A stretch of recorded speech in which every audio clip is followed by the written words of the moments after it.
पाचोरा तालुक्यात वादळी पावसाने उडवली दाणादाण। शहरासह तालुक्यात आज संध्याकाळच्या तासभर झालेल्या पावसाने दाणादाण उडाली। 40 पेक्षा अधिक ठिकाणी झाडे उन्मळून पडली, विजेच्या तारा तुटल्या, खांब वाकले। संध्याकाळी 8च्या सुमारास पडलेल्या पावसाने सोसाट्याचा वादळी वारा व पावसाने जोरदार हजेरी लावली, त्यामुळे काही रस्त्यांवरील वाहतूक काही वेळ थांबवली गेली। वादळांमुळे पाचोरा तालुक्यातील शेतकऱ्यांचे चांगलेच नुकसान झाले असून तसेच शहरातील रस्त्यांसह विविध भागात पाणी घुसल्याने मोठे नुकसान झाल्याचे दिसून येत आहे। आपण बघत आहात आपले चॅनल झूम मराठी।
आवाज पण आवाज आता आवाज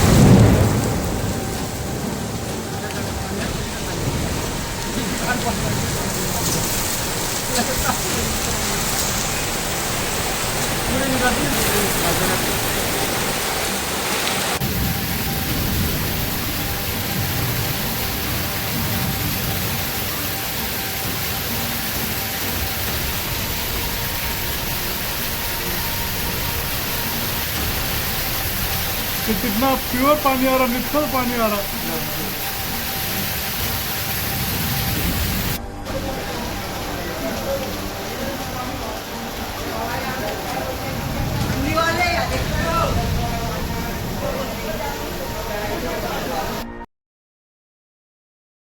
झूम मराठी करा सबस्क्राइब।